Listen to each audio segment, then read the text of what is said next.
When you watch the mainstream media news, do you feel a little twitch? Is there a tingle in your left hand? Is your jaw locked? We have the solution. Welcome to Reasonable Arguments, the podcast where thoughtful debate meets unfiltered fun. Coming to you from Sarasota, Florida, where your hosts, Jamie Miller and Jennifer Bash, make sense of the chaos. Together, we mix informed conservative commentary, playful banter, and just the right amount of nonsense to keep it entertaining. This is Reasonable Arguments, and now your hosts, husband and wife duo, Jamie and Jennifer. All right, so we are back after over a week hiatus.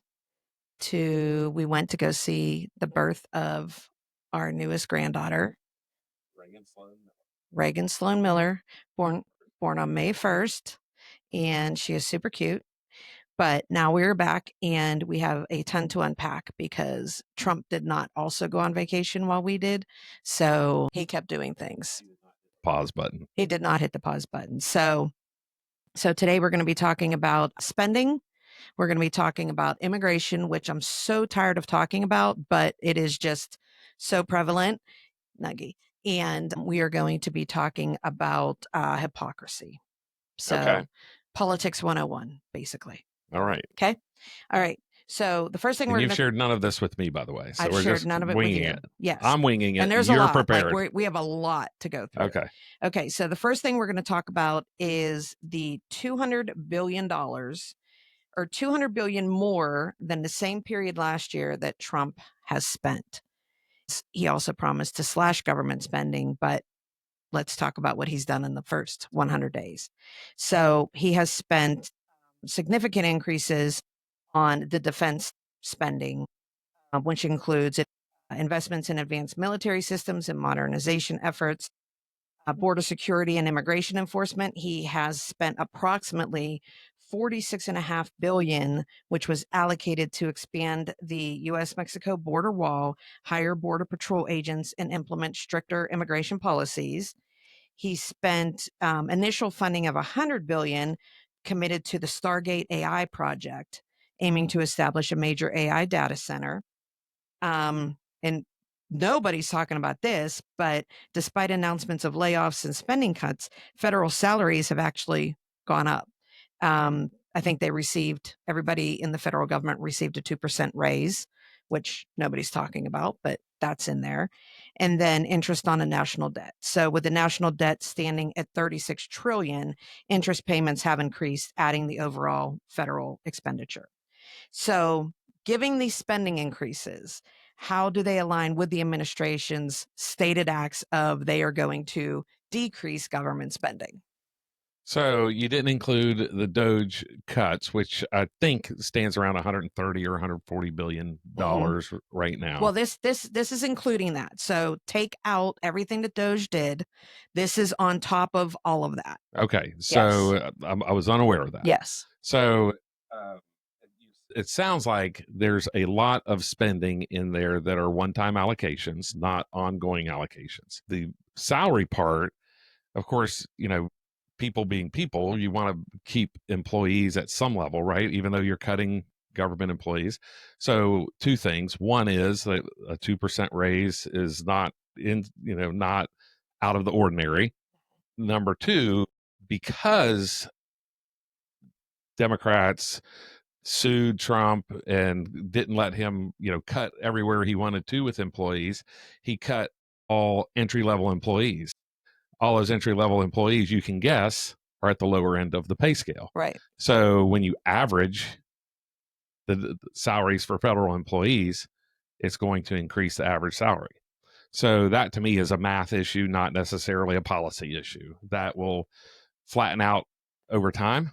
And so you start looking at the 100 million implementation for AI and things like that, moving the military, which probably did not have a line item for border security because we didn't have the military on the border, and he moved the military to the border. So moving all that equipment and men, moving the equipment and men is a one-time allocation versus, now we're going to maintain that. So it sounds like a lot of this and a lot of Trump's first 100 days, chaotic as it has been, number one, seems to be leveling out.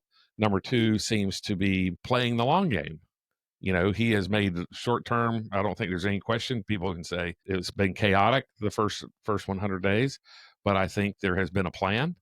I think they implemented the plan to the best of their ability, with knowing that a lot of this was going to probably get not stopped in the course. That may be a surprise to them. I don't know. I wasn't there to know. Oh, this is how much they thought they would, how far they thought they would get before judges, slowed things down. But I do think that they certainly were prepared for that and have implemented strategies to overcome it. Okay. So, and you kind of answered the question of what the potential long-term implications of the spending pattern would be on the federal budget and national debt, which we know the national debt will have the interest on that. So I wrote in the Substack newsletter, the way we really come out of our debt situation, the way we've come out of our debt situation in the past is through economic growth, increasing the GDP. We are currently at a ratio of 123% debt to GDP. The last time we were here was following World War II. We carried this much debt. But innovation, think of all of the inventions that came out of World War II, all the economic boom we had after World War II. We have that type of opportunity with AI. And so now you're saying 100 million of the 200 or billion of the 200 billion is an investment in AI. There's no question we probably need to double or triple that. We need to double or triple the amount of energy that we're capable of creating. We need to, China is way ahead of us in developing. China is way ahead of us in developing thorium nuclear power, which is way safer, not nuclear grade waste, safer waste. And we developed that in the 90s, and we basically put it on the shelf because we went with uranium because we could get the weapon grade nuclear capabilities out of that. And so now we're way behind. And the only way we're going to power AI into the future is probably through nuclear. Wind's not going to get there. Solar's certainly not going to get there. And people are wanting to go away from fossil fuels to save the earth. So nuclear is the only clean energy that can power us into the future and into this new AI economy. And there's no question that the AI economy can be the internet economy on steroids. Remember, that's the last time we balanced our budget. That's the last time we paid down our like debt. 2001 or something like that. Was at the end of the Clinton administration, the beginning of the George W. administration. I think we last balanced the budget in 2002. We last had a budget in, I think, 1998 that went through the budget process and was delivered to the president on time. So we've had a generation of leaders not balance the budget, not present a budget on time, not go through the budget process, the proper budget process, just one continuing resolution after another. And that's insanity. And well, you have to think that, especially moving forward, if you get younger presidents in who are more technology and all of that, this is going to continue to. I'm excited to hear the 100 billion investment in AI. I'd like to see another 100 billion at least in thorium nuclear technology, because we have to develop that, because China is developing it.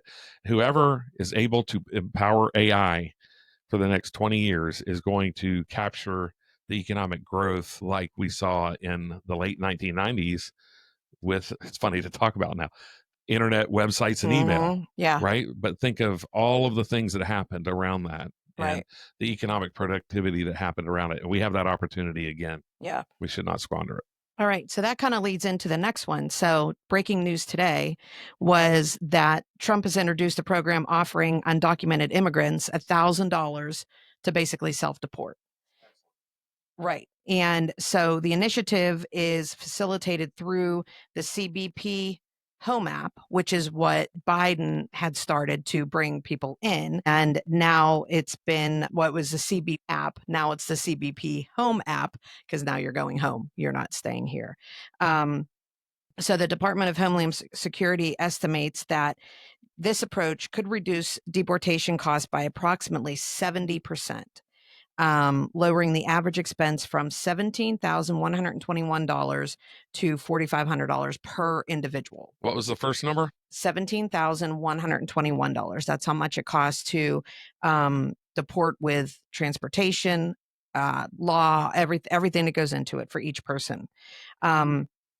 So the cost efficiency is traditional deportation involves arrest, detention, legal proceedings, and transportation. By incentivizing voluntary departures, the administration aims to alleviate financial burden on taxpayers. The legal implications are, while the program suggests that self-deportation might preserve the option for legal reentry, some people are concerned that they could face the mandatory 10-year ban if they leave. And then ethical considerations are, critics argue that offering financial incentives for self-deportation may be perceived as coercive, especially if individuals are unaware of the potential long-term legal consequences. So, things that really need to be looked at is, does the financial incentive for self-deportation represent a pragmatic solution to immigration, or does it raise ethical concerns about coercion and informed Well, I don't information? know about the ethical concerns. To me, it seems as ethical as anything.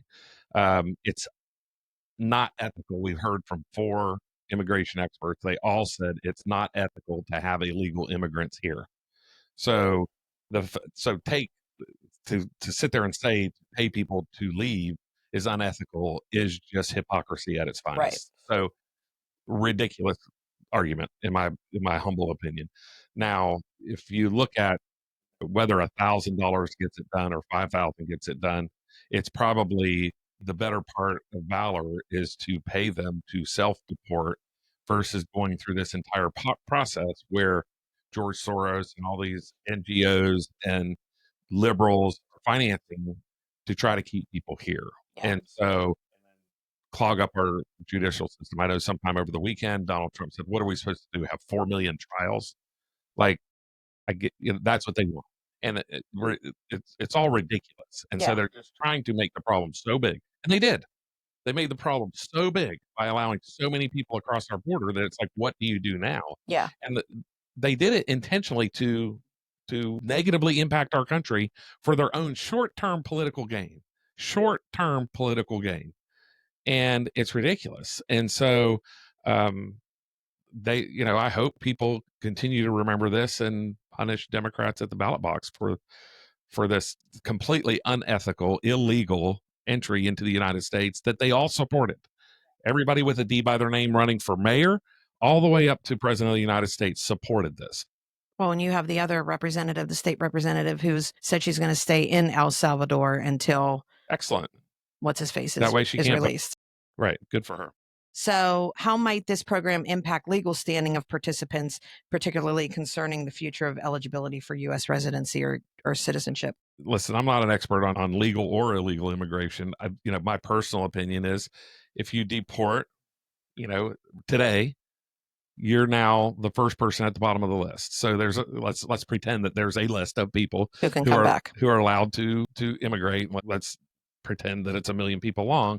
If you're the first person to sign up, you're on the list at 1,000,001, right? Yeah. And then you come.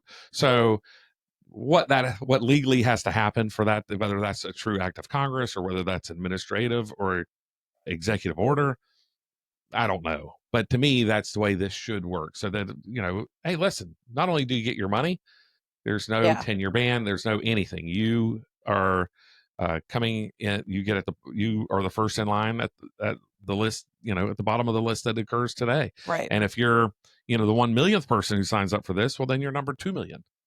And then you come back through the proper process. Listen, we're letting 1 million people in, 1.2 million people in per year legally.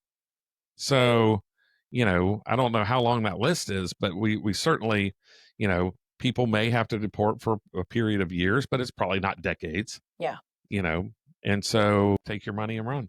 It'll be interesting to see how many people sign up for this and do this. I question whether $1,000 is enough. Well, it's $1,000 plus transportation. So you get $1,000 cash when you're there. Yeah, and then they'll still send you home. They'll put you on a plane and send you home. which has to be worth, in most cases, probably $1,000. Yeah.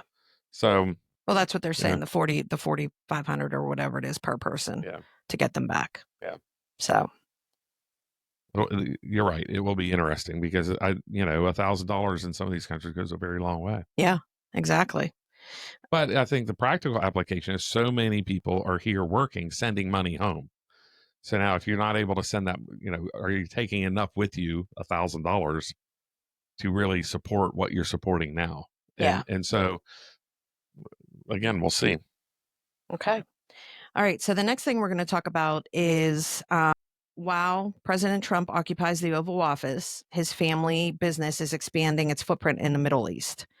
So we have the Trump Organization announced a partnership with Qatari DR. How do you say it? I don't know what you're looking at. Qatar? Qatar. Qatar. Qatar.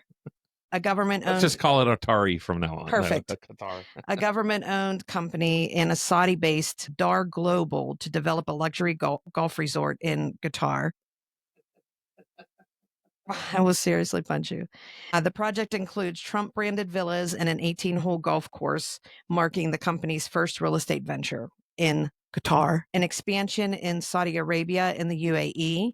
The Trump Organization is expanding in the Middle East. In Dubai, plans are underway for the Trump International Hotel and Tower, an 80-story skyscraper featuring the world's highest rooftop infinity pool.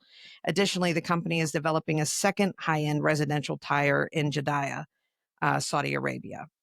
Ethical concerns and conflicts of interest. These foreign business, plus I think Trump had said, we're not doing any kind of business with foreign companies, right? With foreign countries. I don't know that he said that, but if he said it, he said it. I don't recall that. So these foreign business activities have raised ethical questions, particularly given since the President Trump's previous pledges to avoid new foreign deals during his presidency. Critics argue that such ventures could lead to conflicts of interest as they may influence U.S. foreign policy decisions. So given President Trump's previous pledges to avoid new foreign deals during his presidency, how do you think these recent ventures align with that? So here's the thing. The optics aren't great, right? But what we're seeing is the Trump Organization, which is a development company for luxury properties, is developing luxury properties. So this is not a Hunter Biden situation where, he's bringing in government, access. Now, if they tie it into government access or something like that, then okay. But to me, everything you've read here is an American company doing legal business in a foreign country with what their main source of income is, which is building luxury hotels and golf courses. So if you want to ask me, but if the optics are bad, well, the optics are terrible. Yeah. I mean, and be honest here. I mean, if this were Biden doing this, what would your thoughts be? So, of course, I'm a partisan, right? So it'd be worse. But what the difference is, we're looking at apples and oranges. Biden sold access as vice president. I wasn't talking about that. I was just saying in general, if Biden was opening a hotel in a foreign I think country, everybody has the right to question whether. I think the questions you asked are relevant questions. I think they're fair questions about what kind of firewall there exists between the Trump Organization and the White House, and knowing that family members are running the Trump Organization. Right. So I think those are fair questions. Those are on the table and are fair to ask. But until there is a line that breaks that firewall, I think we're looking at, it sounds like, an American company doing their core business, which isn't government relations, in a foreign country. Okay. I don't know if I agree with that. Like, I think this is bad. I just don't think that, hold off for 4 years and then go and do it. Don't do it now. I mean, I think that's fair. Yeah. So, and I guess that's the next question. So what mechanisms are in place to ensure that the president's private business interests do not influence U.S. foreign policy decisions. And I don't know that they've said this, and maybe they have. And, you and I consume a lot of news. You consume a lot more news than you used to. But, you know, many businesses have firewalls, right? Businesses, have firewalls. And so I think it's fair for people to ask and for the Trump organization to explain, these are the firewalls exist. Just because you see a Trump family member who works at the Trump organization having dinner with the president doesn't mean that they're breaking that firewall. Yeah. They should not, I'll get probably vilified for this, but Jeb Bush in Florida did it right. He took his entire financial interests and put it in a blind trust when he was governor. And that blind trust invested the money he didn't know until he came back out what he had invested in, how well it, I think he had to know how well it did because he had to report it annually. But, but you have Jeb Bush also didn't have all of his children working for that. And so the children, it's not like the children just started working for the Trump organization. This has been an ongoing, decades long relationship with the children and the Trump organization. So it's not like they just showed up and like, oh, daddy's president, let's go do stuff overseas. And it's not like this is a company that has never done things overseas. This has been part of their business plan, I'm assuming, for some time, and they're implementing a business plan. Are the optics bad? Sure. But are they as bad as Hunter Biden selling access to the vice president of the United States? It is not. Okay. The next thing we're going to talk about is the disappearing faces, the ATF's memorial removal. So Brian Tyler Cohen posted today that the Trump administration just removed the federal government's memorial to victim of gun violence. They took down 120 portraits of dead Americans, including police officers and children.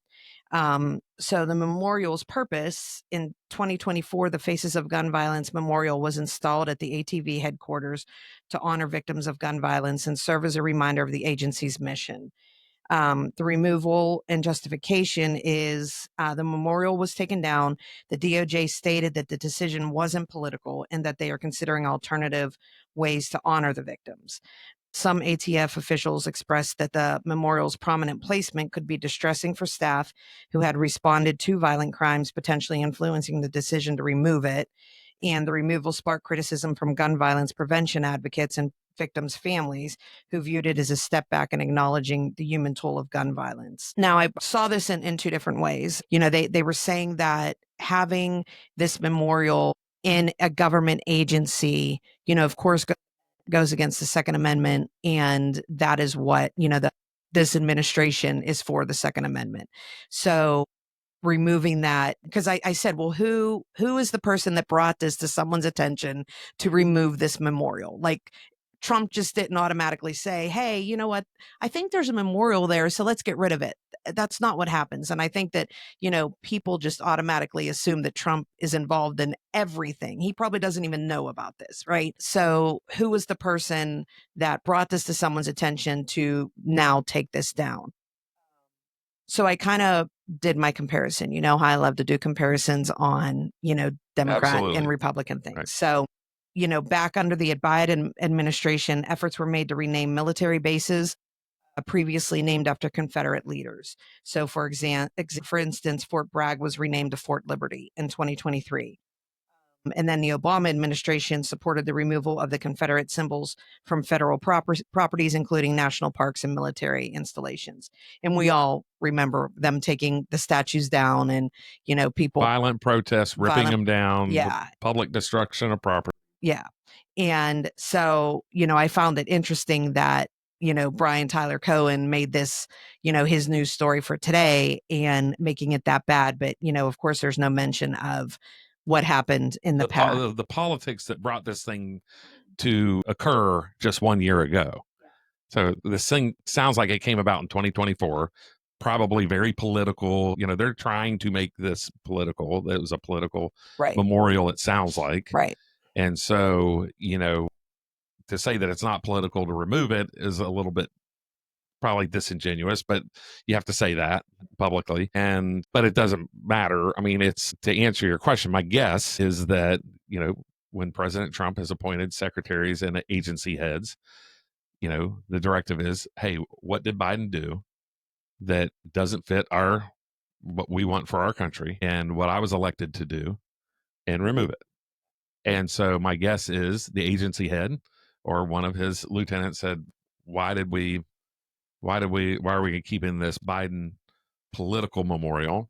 And listen, nobody's for gun violence. Nobody's for not, memorializing those who are victims of gun violence. But the truth of the matter is, it's the Agency of Alcohol, Tobacco, and Firearms. And, there is a fear on the right that, the first thing the government does when they try to, take away people's rights is you take away their guns and you take away their voice. And you take the guns first. And so that's a real fear that people have. And, and Biden tried to do 6 ways to Sunday, executive orders that got overturned, all sorts of ways to try to reach into our homes and grab our guns and our ability to protect ourselves from each other and from our government. Right. So how do internal agency concerns balance with public memorials intended to honor victims and raise awareness? Now, I know that people have said that, memorials and things like that, because they should not be political, should not be in government offices and agencies and things like that. There's always the wall of the CIA stars for the unknown agents who died in the line of duty, right? So there are times where we have these memorials and they're seen as not political, because the stars in the CIA doesn't have names. It's just a star saying that this is someone who died in service to our country, right, who served in the CIA. And so we certainly have memorials, Washington D.C. is full of them. The Lincoln Memorial, Washington. So I'm not against it from a major standpoint, but everything shouldn't be a memorial. We shouldn't politicize it. It seems like this was probably a political decision by the Biden administration that just needed to be reversed. Okay. So the next thing we're going to talk about is misinformation. So I was on TikTok, or actually I didn't find it on TikTok. I found it on Facebook because it had been shared. So a recent TikTok video user by the name of Greg Dude Vor, talking to you, buddy. First, you're okay with them deporting children. Then it was okay with children with cancer. Now, children that are U.S. citizens is okay. Well, today I wake up to a U.S. combat Marine that served in Iraq, fought for this country in Iraq, is now deported and detained in El Salvador. Where is your line? This makes no fucking sense. Has been circulating, presenting the deportation of Marine veteran Jose Segovia Benitez as a current event, when in reality, this incident occurred in 2019. So he was a U.S. Marine Corps veteran who served 2 tours in Iraq, and this has nothing to do with anything, but I'm just going to give you the backstory. He was deported to El Salvador on October 5th, 2019. After serving a prison sentence for felony convictions, including assault with a deadly weapon and domestic violence, he was detained by ICE in January of 2018. An immigration judge ordered his deportation in October 2018, classifying his convictions as aggravated felonies under immigration law. Following the judge's orders, he appealed the decision to the Board of Immigration Appeals, which was dismissed his appeal. He subsequently filed a petition for review with the U.S. Court of Appeals for the Ninth Circuit, which denied part and dismissed part of his petition in November of 2020. So this just truly pissed me off, because all of these people all over Facebook were, the common theme was, oh, a US vet has now been deported. Now who's it going to be next? Who's it going to be next? And it's been shared. Last time I looked, it was over 5,000 times. It's been reposted. There were 5,000 comments on it. And, it's just again, just how misinformation gets out there, and it creates this anger in people. And, everybody wonders why people are so mad. But it's not misinformation. It is Democrats trying to scare the American public that U.S. citizens can be deported. And we heard, like we said on this very podcast, we heard from 4 experts, all who said that there's no mechanism for U.S. citizens to be deported. So, is there a mechanism for non-citizens to become members of the military? And the answer is yes. This seems to be one of them. Right. And so, the question becomes, do you, by joining the military, do you reach a higher status of legal immigrant than non-military Well, this members? isn't even my question. My question is more about, how do we get through to the public when they see things like this to research before you forward it? Like, people just automatically, and I guess I'm guilty of it too. I've done it. Yeah, right. I've done it probably more in the past than I do now, because now I've seen it so often where information is truly not correct, that I'll research it first before I forward it. And, and what responsibilities do content creators have when they are giving this type of information and when it's not correct? Well, and let's face it, and I don't know this user on TikTok. I I've will never play heard the of him. video. I've never heard and the of recording. this user on TikTok, so I have no idea if he's a reasonable person or made an honest mistake or just found an old story and decided to repurpose it for today and to get clicks. And so, we know that the latter happens. Whether this user did it or not is not really relevant to the conversation. What's relevant is that people are constantly just saying, hey, I want to be a creator. The only way for me to create is to get clicks. The only way to monetize it is to get clicks. And so that's why people do stupid things. That's why girls parade around in bathing suits. That's why people, take old stories that had a lot of clicks and repurpose them. Yeah. And Well, he literally put on today's date. Like, it was one of those things that, and I didn't look back in his videos to see if this was something that he posted before. it'd be interesting, right? Yeah. But it was, it definitely got around, and I don't know if it was specifically from him. But I saw it all over Facebook, and so I'm not sure where the original thing came from, but a lot of people reposted it. So that kind of leads me into, talking about deportation. And I'm going to hold this up, because do you remember Elian Gonzalez? Elian Gonzalez? So, well, God bless you. The answer is yes. Yes, Nugget does. Which happens to be 25 years. Wow. That's hard to believe. Yeah, in April it was 25 years. So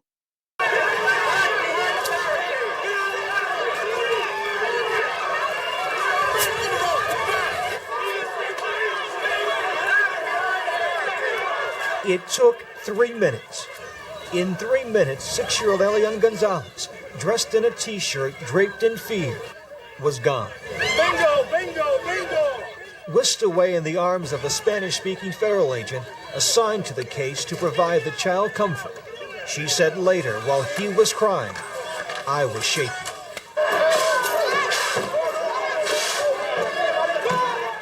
Minutes of calculated chaos by heavily armed agents from U.S. Immigration, who sprayed anyone in their path with pepper spray.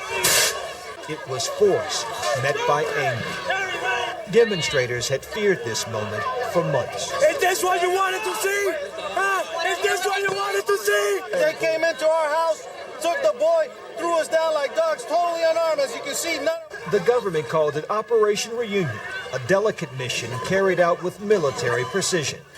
No one was seriously injured. No one expected the government would make its move at 5:15 this morning. So that was April of 2000? April of 2000. Yep, April 22nd of 2000. Okay, so Clinton was still president. I knew it happened under Janet Reno. Yes, as Attorney General. Yes, and that's exactly right. So Janet Reno and Clinton, they authorized a pre-dawn raid to seize a 6-year-old boy at gunpoint from a relative's home in Miami. Fast forward to today, and the same parties, the Democrats are screaming about deporting these criminals and everything else. And here's this 6-year-old boy who has a automatic weapon not at his face, but right in front of him. And then I don't know if you remember the video, but they carried him out of this house there were men with camouflage, their faces covered. They threw him into a minivan with a woman he didn't know. All of these other military men got in the car. They slammed the doors. They're trying to back up. They're pepper spraying anybody who's getting in the way. It was a 3-minute ordeal to get this boy out of the house, into the car, and out of the way. And, just thinking about just the hypocrisy of what everybody is screaming about today. But yet Janet Reno was interviewed again about it, asking, have her thoughts changed on it. And she said, I regret nothing. And Clinton basically said the same thing. It was based on parental custody. He needed to go back to his father, regardless of whether or not, it was a dictatorship under Fidel Castro. This boy was taken from a safe home in Miami, taken out of the house by military people with guns, thrown into a van, and taken back to and return to communism. And, it just infuriates me how quickly people forget and how quickly they are to hate something that somebody does based on their personality. And that's truly what it is with Trump, what I'm getting from this. So how did Democrats reconcile their past support for aggressive deportation actions like Gonzalez raid with their current stance against deporting convicted criminals? Yeah, I mean, you can play that both sides, right? Republicans were outraged over Elian Gonzalez, but for today's raids, right? So there's plenty of hypocrisy to go around. But you're looking at, that was a child. Yeah. That was a child. And right now we're dealing with criminals. We're dealing with convicted criminals, right. Yes. And we're dealing with, mayors from sanctuary cities, judges, literally hiding these criminals or trying to move them out the back door to try to hide them from deportation. Our own government officials, right, going against our federal government to it makes no sense. It's bizarro world. So, but you could, in this particular instance, I've always said that, we've said it multiple times, that, we have to try to find a way to, and I think maybe it was Roy Beck who probably had the best answer in our immigration series. It's like, at some level, we said in 1980s, this was the last time we were going to have amnesty, and at some level, maybe that's where we end up. But as part of that amnesty, it's hard to even say that we would agree to that, because we just don't believe that Democrats will even negotiate on this issue in good faith. But if we were able to get voter ID, fair voter, no more same-day voter registration, and some of these things, and future illegal immigrants don't qualify for any federal funds, any type of assistance whatsoever, and if we could encode that and come up with something that makes sense, maybe people who have been here for longer than 10 years, let's say, or prior, let's say 10 years, 2015, prior to the Trump administration. So take Trump and Biden out of it. If you're here prior to the first Trump administration, maybe there's some level of, you can pay your, instead of being paid $1,000 to leave, you could pay the government $5,000 and have a level of citizenship, and instead of the $5 million gold card, maybe there's a $5,000 thing, and I don't know, I'm just kind of spitballing off the top of my head here, but when Roy Beck from Numbers USA, and I think it was Roy who said that on our podcast, and if it wasn't, I apologize for using the wrong expert, but I believe he said, we're at this stage where both sides are so opposed to each other that, we're either going to stay completely opposed to each other, and both of these problems get worse, or we try to come together and say, okay, where can we, if somebody's been in our country for 10 years, or they have children in our country, or they, whatever those numbers end up being, we can come to a legitimate number of, I think, of course, the people who illegally entered over the southern border, that's a line in the sand for Republicans, and we're not going back. We're never going to agree that, and 10 years from now, we're not going to agree to give those folks amnesty. Never, ever. So it's a line in the sand that will be a political line in the sand forever. And so, if people came here in the last 5 years illegally, they might as well take the $1,000 and run, because I don't see that line from 2020 changing. Yeah. And so that takes me into the next question. So is the opposition to current deportation policies genuinely about humanitarian concerns, or is it more about political posturing against the current administration? Well, we've talked about this, and again, I think it was Roy Beck and the Gumballs video that it says, we cannot base our immigration policy based on humanitarian efforts in other places in the world. We can't bring in enough people. 20 million people in the world are born into poverty. We are allowing too many people in legally in the United States per year at 1.2 million. These experts said it should be probably somewhere around 600,000 even. And, so every year there's 19 million more people born into poverty than we're able to bring into the United States. And we don't bring all the poor. Sometimes we bring the best. Sometimes we give student visas to the best and brightest. But even that is not humanitarian, because what we're doing is we're taking the best and brightest out of a country where maybe the best and brightest should stay and fix the problems and have a better economic status, build a better economic status for their own countries. And so our immigration policy just simply cannot be based on world humanitarian issues, because the numbers just don't add up. Yeah. Okay. So this next story goes kind of about misinformation and immigration. So there was a recent incident involving Felix Rojas, who was arrested for allegedly committing a heinous act on a deceased individual aboard a New York City subway train. Rojas, who was reportedly entered the U.S. illegally multiple times since 1998, was charged with rape and grand larceny. So the New York Times reported on this disturbing event, but completely omitted that he was an illegal alien. And why this matters is obviously this raises questions about journalistic standards and the responsibility of media outlets to provide comprehensive information.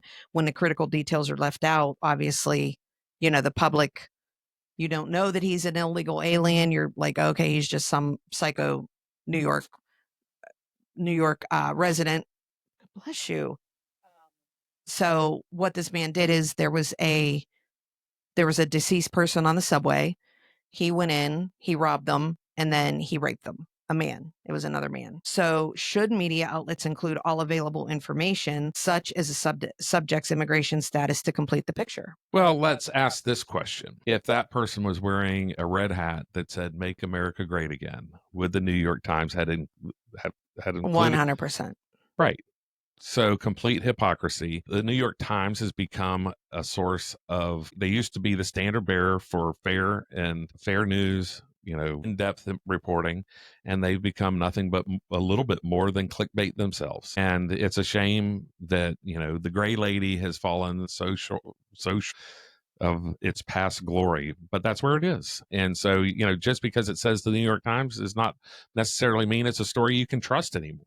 And that's not the way I grew up. I mean, if the New York Times said something, Associated Press said something, you could believe it, and that's just not the case anymore, because there's too many people who are in jobs at these organizations making political statements with their words. Right. So how does selective reporting impact a public's trust? I think you see it, more alternative news, and I don't know that we're news, I'd like to think we're entertainment, but we try to bring alternative sources of news, facts to the table for our audience. And so more and more people are turning to people they trust and people they may know and almost everybody who listens to our podcast at this point, we probably personally know of, or they're on the Substack newsletter, and have been for some time. So it's, people are not trusting the mainstream news, like even at the local level. It's become. Well, I saw that they are taking away the funding for NPR and PBS. Finally, yeah. I'm not opposed to NPR and PBS existing. If it was for what it is, for educational, cultural, whatever. The problem is you look at somebody like Ken Burns, who is, and you maybe look it up right now. What's Ken Burns' net worth? 50 million, 100 million, and he's never done anything but PBS. Like, how does somebody become, if somebody's doing public education, how do they become worth 50 or 100 million dollars on PBS? Yeah. And so the truth is, is that PBS gets this money. They set up separate corporations for, Sesame Street is one of the best branded, wealthiest brands in the world. And yet that money doesn't go back into PBS. That money goes to a separate corporation. Right. It's, I think, privately owned. And, the Children Television Network or whatever, whichever one is the for-profit corporation right. that does the branding, Barney, all of these things that were on PBS end up not, the actual public doesn't benefit from their success. Private individuals benefit from their success. So it's our dollars who are going to that. And then you can look at things like the news and even Sesame Street, the number of very liberal ideas that are presented to children at a very young age on Sesame Street and on these programs. And so, what we've decided is, or what Trump has decided is that, or I've advocated for my entire political career, is to defund, take the federal tax dollars out. If you want to do that, that's fine. And, you have access to, I'm not saying take their airwaves away, but have somebody else pay for it. They have fundraisers every year, have it, and then require that the profitable programs pay back into the system. Yeah. That's what they believe. Why aren't they practicing it? Right. Because they're making money off of it. And so it's just a level of hypocrisy that, I don't want my federal tax dollars going to educate and to about issues in which I disagree. And so, well, you can't say that. I mean, because you can't control that. I mean, even in school systems, you can't control that. You can to some degree. I don't think anybody needs to know algebra. I mean, I think unless you're going into something that requires that, I don't need to learn algebra. Is not political. But I'm just saying, but my tax dollars are being paid to the school district and they're teaching subjects that I don't agree with. Very well. Thank you. Very well argued. That was a reasonable argument. Yeah. That was a reasonable argument. But I mean, it's true. I mean, you can't say something like that and it's not. Well, I think that, when you start talking about things like we have faced in Florida, and Florida's been run by Republicans for 25 years at the state level. And then we still have pornographic gay books in our elementary school libraries. These aren't public libraries. You and I can't go check a book out from these libraries. We're not even allowed on that campus without How do they have pornographic gay books? Go look at what they've had. These are, because oftentimes the librarian orders whatever they order and there's no oversight. I don't know how they got in there, but they're there. And that's why Ron DeSantis had to ban them.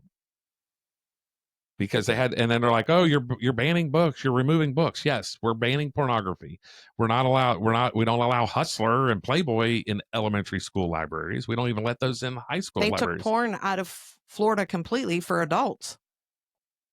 That's true. Well, you have to sign up.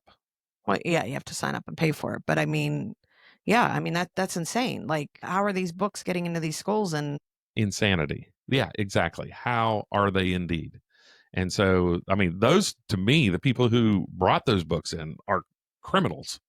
Like they violated the very code of conduct that we've entrusted them to protect our children from this very type of stuff. Right. And so if you break, I mean, I don't know that there was a law against it, so maybe they're not criminals. Maybe that's too strong a language. Yeah. But it certainly is horrible activities. If you did that in the church, for instance, oh, we're going to teach this in Sunday school, they would call that Sunday school teacher a pedophile. Yeah. And have them arrested. So I think it probably does equate to criminal activity. Yeah. By whoever it is who brought these books into our elementary school libraries. All right. Well, that's all I have for today. That's it. We're going to drop off the cliff. Yeah, I mean, that wasn't even part of the podcast, but I mean, I was just reading everything that I did today. I went down a whole different path than what I was planning on doing. So what were you planning on doing? Well, I could do that another day, so I'm not telling you. But I mean, it just, God forbid I'm prepared. Just numbing my brain. So yeah, it is crazy to think that our American elected officials are somehow siding with people who are here illegally breaking the law. Like, it makes no sense. yeah, Like, I would love to have a Democrat on who could explain it to us. Like, that would be great. now I know there's plenty of Democrats who are like, oh, they need due process. No, tell me why you're advocating for a criminal to be here, number one, and stay here, number two. Because that's what you're arguing when you say you want due process. Right. You're saying, I want them to stay here. It makes no sense. And, such a, to me, completely unpatriotic stance. I don't even understand how someone who believes that can call themselves a patriot. Right. I agree. All right. Well, hopefully we'll have more things to talk about. It sounds like you already have a list started. Well, Trump is not slowing down. He is out there making waves everywhere he goes. So he gives us lots of topics for sure. And welcome our newest family member. We can't show you a picture. No. I don't know what she did her first day, but she's already grounded from social media. But Reagan Sloan Miller to the world, May 1st. So yes, 5 days old. Sweetest little thing you've ever seen. Yes. All right. Well, we will be back. Thank you for joining us later this week. This has been Reasonable Arguments, News and Nonsense. There is so much BS on the mainstream media news, but you knew that. We hope you enjoyed the show. If you did, make sure to like, rate, and review. We'll be back soon. See you next time as husband and wife duo Jamie and Jennifer keep it real on Reasonable Arguments.